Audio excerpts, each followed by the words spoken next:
All right, hey everybody, welcome for Monday Night Comics Talk. We are here with Scott Wakefield of Steam Patriots, and we're ready to get into it. Let's do some comic talking. You're tuning in to Geek Speak, a Geek Insider production. We're sitting with special guests in entertainment, news, and tech. So sit back and enjoy as we geek out together right now. All right, like I said, we are here tonight. I'm here with a new co-host, and I'm going to drop the card so we can see everybody. Hey, everybody. How's everybody doing tonight? Hello. Hey. Good. Yeah. Let's talk. Let's see. I'm going to introduce my new co-host. If you can see to my whatever the side is over here is Jarrett Lockhart, the connoisseur of comics. Say hey, Jarrett. Hi, I'm Jared. Yeah, he's real talkative. So Yes. Speaking of talkative, we're going to talk to my good buddy right here, Scott Wakefield. I'm going to put you up on the big screen. Tell us about yourself, Scott. Hello, everybody. I am presently, well, my name's Scott Wakefield, and I'm by a campfire right now. Let's see if I can get it out in the woods. I am so dedicated to the colonial lifestyle that I have moved out into the woods to fully embrace my story world of campfires and campfire cookery. And I've got my friends here. Let's see. There's Dale. There's Kyle. There's Colin. They're all here with me. And yes, I'm going to talk about my comic book, Steam Patriots, tonight. I think that's why I'm here. Yeah, we'll say something about it. I tell you what. Let's go ahead. Let's pull it up and take a look at it. So y'all are already funded. Of course, yes. This is from Silverline. Tell us about it. It's a very interesting concept. I agree. Thank you. It's been a long time in the making. You had up on the bumper there, my buddy Rory. We came up with this idea a long time ago while we were stationed in Buffalo, New York, together in the Coast Guard, and it's gone through its life. It became a novel, a rough draft of a novel, and then was put on the shelf for a while, and then slowly evolved into its current form as a comic book, and pitched it to Silverline, and they liked it, and they're going to do a 4-part series. And of course, if it's successful, hopefully the story will keep going beyond that 4-issue run. It is a steampunk story, but it is set during the American Revolution, and because steampunk is very much Victorian England. It has other incarnations, but we thought if this technology is established by the middle of the 1800s, it needs an origin story. And so we said, let's do it in America, and let's put some names in there that people know, and a time period that's full of tumult and drama. And so we put it during the American Revolution, and we had the steampunk world, the steam technology world, start with Ben Franklin. Which makes sense, yeah. Not inventing the steam engine, but tweaking the steam engine. And so by the time the revolution comes around, I make it sound like it rolls around. By the time 1776, there are Franklin boilers, and these boilers are kind of like, the Model T engine of the time, where they're used for farm implements and mills and so forth. But it's still a very raw technology, and breaks down a lot, and it's only somewhat more convenient than a horse. And we created a fictional character so we can make stuff up more easily. Because a little bit of American history needs a little bit of fiction. we didn't want to take away from anybody's real accomplishments. We wanted to follow actual history, but we didn't want to we didn't want to have our hero Felix stealing anybody's accomplishment. So he's going to go along, he's going to have his part in the war, and we looked for a lot of history that was either vague or not documented really well, or we do have him doing some made up stuff to tell the story. And so it opens in August of 1776. And I know everyone out there knows, because everyone is just up on their history. Yeah, that's I'm right there with you. Right, I know you. Go ahead. You can take it away. What? Oh yeah, no, go. I don't want to steal your thunder. Oh, thank you. It's okay. So that's when so in the spring of '76, the British left the East Coast in Boston and went north, and then came back again, and they that's when they really invaded Long Island in August of '76, and so we wanted a point to start the story, somewhere where there's a lot going on. At that time, there was some 300 and some ships in the harbor, so it's kind of a cool scene. And if when you get down to the artwork, I haven't been watching really well. There you go. Yeah, that's there. They're all in the harbor, and it's awesome seeing the red coats and all the ships and sails. And so there's what's that? Yeah, go ahead. No, it's real fantastic. I was able to read. You've been sneak peeking it to me for months now. Yeah, which I've been real excited about it, and it was definitely worth the payoff. Finally got to read it. Thank you. So that I don't want to give tons away, but we're trying to create a immersive story world. If it's popular, we've got a couple people that are interested in doing one shots or a spin-off within the Steam Patriots world. Oh, cool. We're not lacking for material at all, and really one of the hardest parts is picking what I want to focus on. And just like any writing, anybody who's created a story, you throw away. It feels like almost 95% of everything you research, every note you take, every idea you have, it doesn't make it into the story, and you never want to shoehorn it in. But there's so much material, and we're also not going to have Felix, flitting around the country like Magic School Bus, where he's here, he's there. It's got to make sense. Yeah. We don't want that. We want it to be very linear. Yeah. And there are so many battles that take place, from the south to the north. But we're going to have it make sense. We are going to have him meet some important people. But we're going to have it make sense. Again, he's not going to just show up and he's this guy over here and that guy over there. But if it goes through, 1781 is Yorktown. The war doesn't quite end, but that's the surrender at Yorktown. And then we could keep going. Felix, in between the Revolution and the War of 1812, there's the Barbary pirates problem, the Tripoli and all that. So keep going for the wheels turning as you talk. It's just pen and paper. It's I like that. The whole world has me excited. I want to just keep creating the world. And so we've got the first 4 plotted out. And it doesn't encompass a huge span of time for the first 4. So there's plenty of stuff we're going to talk about in the first 4 issues. Well, Raging wants to know: will there be a trade paperback once the story arc is done? Yes, and I don't want to speak for Silverline, but that's the intention. So Silverline has a handful of titles that are already out. I think one of the titles, Kalis, written by Brent Martin. I think his 3rd one is on the way. So there's 3 or 4 will be out soon. And yes, we're going to bundle them into trades. And of course, we'll have new covers and maybe some new interior stuff to make it extra special. But that's the plan. So I gotta say, go ahead. I gotta say, I love the attention to detail in the book. It was really well done. Between both writing, obviously, and the art. And I was kind of disappointed when Chris told me that you're going to have another artist, because that's disappointing, because you can see the attention he put into it as well. He did an amazing job, and I don't want to sound too negative. It's just at the very end, he disappeared on me, and I don't know what happened. So I can't speak his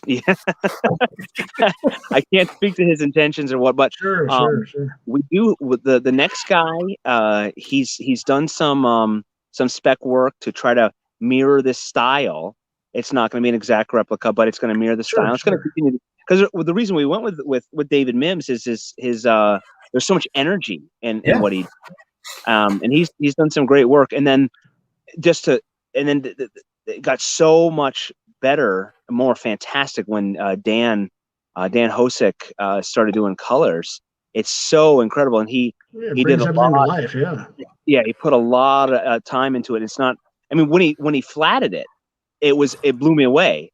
And then went through a few more times and just kept adding little bits and little bits. He did finally say, okay, I have to stop. It's good. It's really good. But it's really a testament to Dan, because this type of, I'm looking at it because I saw it in black and white. I was thinking, how are you going to color this? How is this going to come out? And it's like, wow, it's very vibrant. Yeah. So yes. Yeah. And he did a great job. Mims's his style is very free. So, sometimes finding like where to color, where this line goes and where that goes. As I'm not a colorist, but he did a great job bringing things out in detail. The cover too. AJ Cassetta added a little bit to the cover as well, and Dan was able to kind of, move things around. I think on Photoshop and so forth. Again, I'm not an artist, so Dan did an amazing job and brought out so much of the life of the book. So, the pages you're seeing there, I can't wait for everybody to see the whole thing. Oh yeah, we can definitely see the love put into it, man. Yeah, I'm in love with it. That's good. That's good. So, what made you decide to do a comic book? You have a huge love for comics? Is that been your main drive, or? I do. I love comic books. I never, not until recently, but I didn't dive in. Because a lot of people can talk about. I mean, just like with movies, people that really love them, they'll talk about the director or who was the art director or who did the costumes. And with comic books, I didn't pay a lot of it. I didn't used to pay a lot of attention to who was doing the art or what story arc or who wrote for it. I loved Iron Man and the Avengers, and then early 2000s and really almost for the last decade or so, I didn't buy a lot of them. But it was I got back into them when I finished my writing degree at Full Sail University and took a class on comic books and sequential art and storyboarding, and that's when it clicked that this would be the perfect medium for Steam Patriots. I had started off as just a novel, and we had some illustrations. We had someone interested in publishing it, and that didn't pan out. But they had some art commissioned, so it was great to see it in visual form. But then once we started down the comic book road, it's perfect for this story. And Sure. Yeah, now I've been diving headlong in, and I host the Wednesday Wham show for Silverline, and we talk comic books, and I'm learning every week, every time I host. And when you're on there, see Michael, and we have other guests. You guys have been paying attention to the industry for so long. I'm always gleaning information from all of you and folks like Dean Zachary and Tommy Flormonti, who have been in the business for so long. There's so much more that I have to. Yeah, it's really cool because you kind of learn some of those secrets behind the scenes stuff. Yeah. And though we don't say names live, we get to hear some stuff behind the scenes. So, again, a question comes up.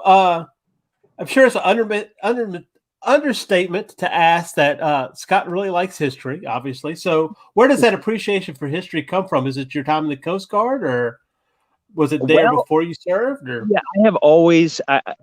I don't know. How do you decide when you started liking things? I like. That's a good question.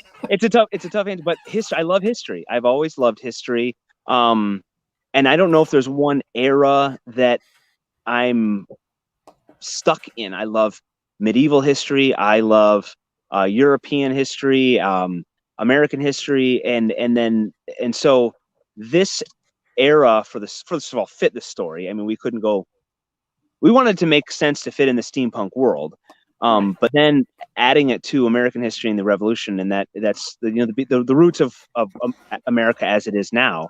And there's so much that happened at that time, and so many characters. And the American Revolution is actually very well documented. When we've got journals from soldiers, we've got all the letters that they would write twice and keep a copy of from so many different officers on the American side, the British side. It's so much of it's documented, and there's so many interesting things that you can get from just reading those letters too. Washington requesting this and Congress saying no, or if you look at the Benedict Arnold story and how he'd want all this money to pay for everything, and he'd have no receipts, and the Congress wouldn't pay him, and his is a whole interesting story too, because that's why he got mad. All this time. Yeah, exactly. So that's why, I mean, I don't know of any historical era that wouldn't make for an interesting story, and I love the research. Yeah. And sometimes I have to stop. I have 50 tabs open on my browser, and I've got a pile of books with sticky notes and dog ears, and I have to stick to one. For this story, I have to stick to one track. Yeah. I can't, like I said, he can't go off to England, or he can't be on the frontier. You said you had ideas for spin-offs or one-shots, so you've already thought about other eras, haven't you? Oh, yeah. Well, so we have a potential Daniel Boone idea. We have this. There's a couple. When Lafayette shows up, he's only in his early 20s. He's young. There's another interesting character. I don't know if anybody's heard of Peter Francisco. They called him the Hercules of the Revolution because he was 6 foot something, and he carried a sword on the battlefield. And Washington said that, I'm paraphrasing, we couldn't have done it without him. So those characters, those are real characters. But then just so I don't want to give too much away, but Felix has a brother. He's just hinted at in the opening pages. And we'll find out where he is, but his whole storyline too could be its own book as well. But I have to focus on this storyline right now. Yeah, that's the hard part. That's the hardest part. Yeah.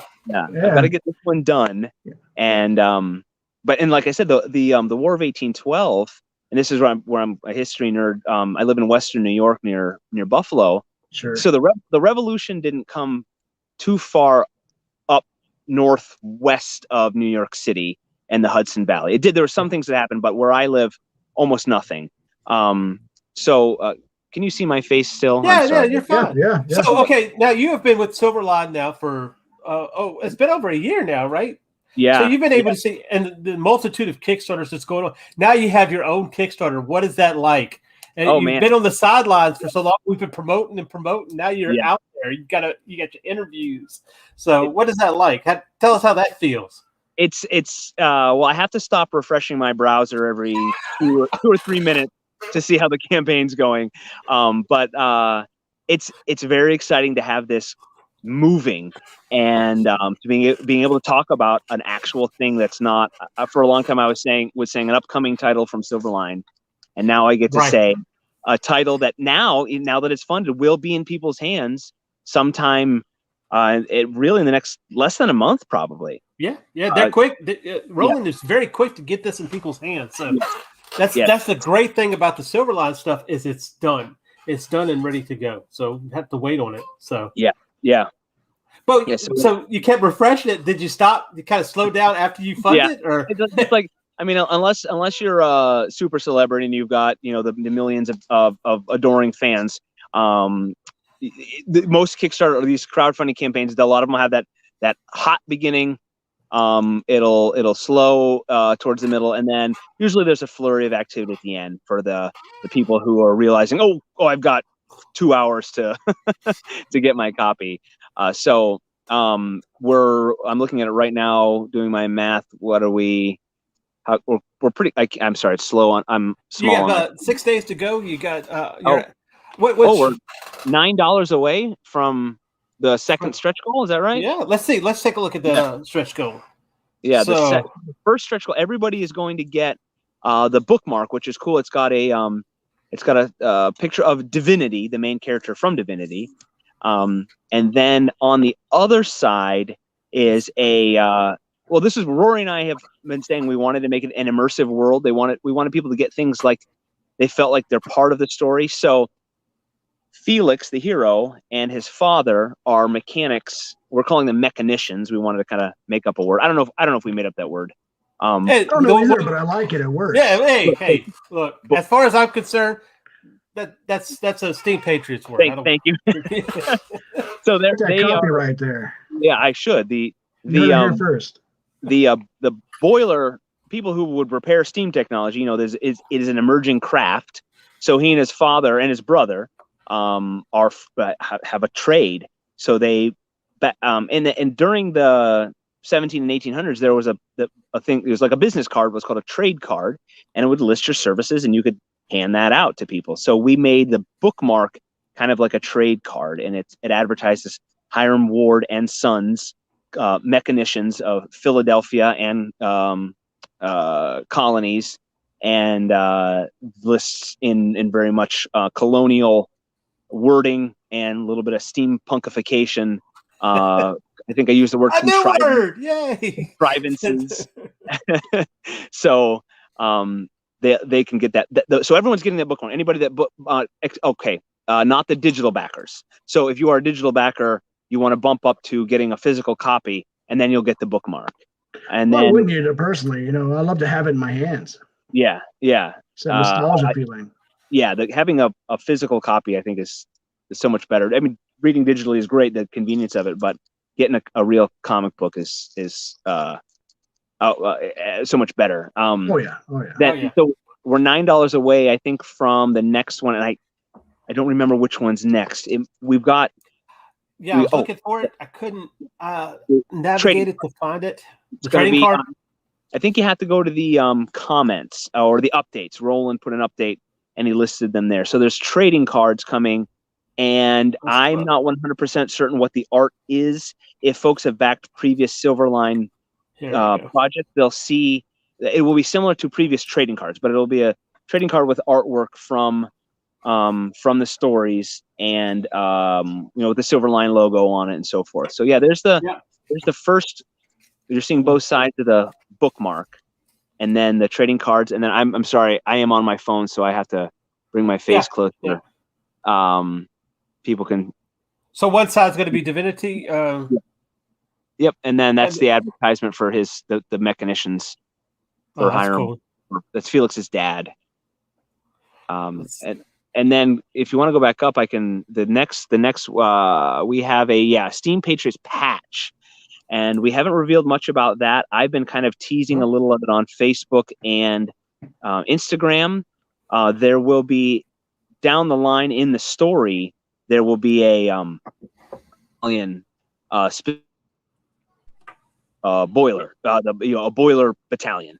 And Dan designed a flag for it, and then the flag design will be made into a patch. And maybe we'll have flags available at some point, but not. I don't think during the campaign. So this is next time. Yeah. This is a battalion that's just made for Steam Patriots, right? Right. Oh, it's not a real. Not a real thing. There's no boiler battalion in real history, but in this world, and it won't be in the first issue, so it'll be down the line. But I kind of like teasing these things and people getting the extras, from the story, from the whole story world. Neat. Yeah, I'm really interested to see that patch, man. You haven't sneak peeked it to me yet, so I don't. I don't know if I've sneak peeked it. I forget what I've sneaked on social media. But I think once we hit this goal, maybe if we hit the 5,500 mark, I'll tease the first Continental Boiler Battalion flag patch. Ooh. So tell us about these alternate covers here. Yeah. So the David Mims and made the if you scroll down, I think it's cover A. Let's see. Here we go. Yeah, that one's cover A, and then it's got a little bit of AJ extra. He did that soldier on the right, and then Dan pieced it all together. So that's the original cover, and then if you scroll up, the variant cover, the Kickstarter exclusive variant cover, that's Dean Zachary did the pencils. Tommy Florimonti did the inking, and I feel bad, I'm blanking on his name. Give me a second. Mickey Clausen did the okay. I should have known that. Yeah. I should have known that. Yeah. He so this one is the Dean Zachary action hero cover. This is Felix looking like I don't know, a little bit of a bodybuilder. You're walking away. That's that cool walking away from the explosion Exactly. look, you know? Yeah, this is the action Hey, hero. hey, man, war makes you grow up, man. Oh, There yeah. you go. Oh, yeah. Yeah. He's seen things. So he's, Oh yeah. So you're seeing a boiler carriage there with a little bit of a hint at what might be coming in the story there. So I don't want to give too much away. If you do your Ben Franklin research, I know everybody, the moment we're done with the show, is gonna just Google Ben Franklin and learn all they can. But there's a weapon coming in the story, and then the third variant, Jackson Rennick did, and the colors are done. I haven't seen them on the campaign page right now. Roland showed them off. Roland has that. I don't have that artwork. Roland showed them off somewhere. I've lost track of where people have seen them, but there is the third cover is inked and colored now, and that's another action scene with Felix in peril. There's a lot of peril in the story. Okay. So is this true? Has Ben Franklin wrote a book called Fart Proudly? Have you heard of this? It was on Drunk History. I think it was true. Really? Was it a whole book? I don't know. I honestly don't know. Well, look, small passage. We're getting at that time, and we're going to go ahead and keep it under 30 minutes. So I'm going to ask this question, see if I could get this right. Hold on. And then my screen's going to act up on me. So the question that we always ask here on Geek Speak is, if you could talk to your younger self, what would you tell your younger self?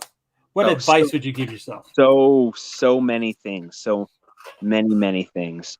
Man, that's a tough question. You should have. I know. I hate me on that one. I should have prepped you. So I guess we'll keep it relevant to this conversation. Be patient, because this story has taken a decade to make, and if it had come out 10 years ago, I don't think it would be as good as it is now. In fact, I know it wouldn't, because I wasn't as good of a writer. I didn't have the story planned out. I didn't have the artistic team that I have now, and being patient and letting it come to life has made it infinitely better than it would have been 10 years ago. So that's awesome. Yeah. My writing advice. And write and write things to completion. And that's my advice to everybody who's writing. Finish the story, because then you can polish that turd that you have. Yeah, right. It usually starts off. Franklin farting proudly. Turd's good. Yeah. I'm quoting Hemingway. He said, "A rough draft of anything is excrement." So yeah, finish the story, and then you can polish it, and that's when it really will come to life. Very few people can write a rough draft and be anywhere near, readable. So. Okay, that was more. I gave you two answers. I'm sorry. Well, that's good though, and you didn't even have any prep time. Look at you. So that's a sign of a good writer. That was quick. He came up with that good. Yeah. Look at that. So look, I didn't even get to put this card up if I'd have noticed. It's saying "Getting Toasty" with Scott Wakefield. We like to call him Swake over there on. So Scott, where can we find you? Obviously, we want to go back to your Kickstarter with Divinity over there. We want to get up to that patch, because I want to see the patch. Tell us where we can find you, Scott. So you can find the book on Facebook and on Instagram. It's at Steam Patriots. We have a website, steampatriots.us, and then silverlinecomics.com has a link to it as well. And I would love for people to go straight to Kickstarter. If you need to search Steam Patriots or the link, I assume you'll be posting the link everywhere, but we've been putting the link everywhere we can. Yeah. Oh yeah, absolutely. And the good thing about Silverline and their books is they always come in Gemini mailers.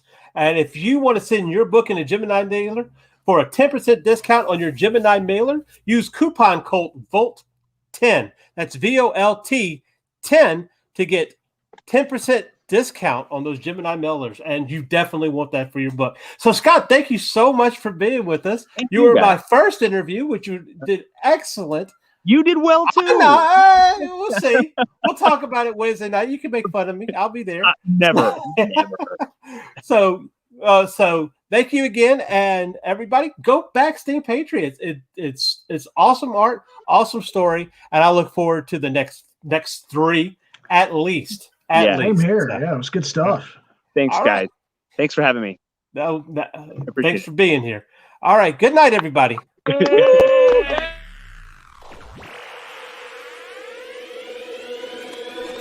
At Geek Insider, we foster relationships with those in the geek sphere so we can give our audience the insider view of entertainment, tech, and more.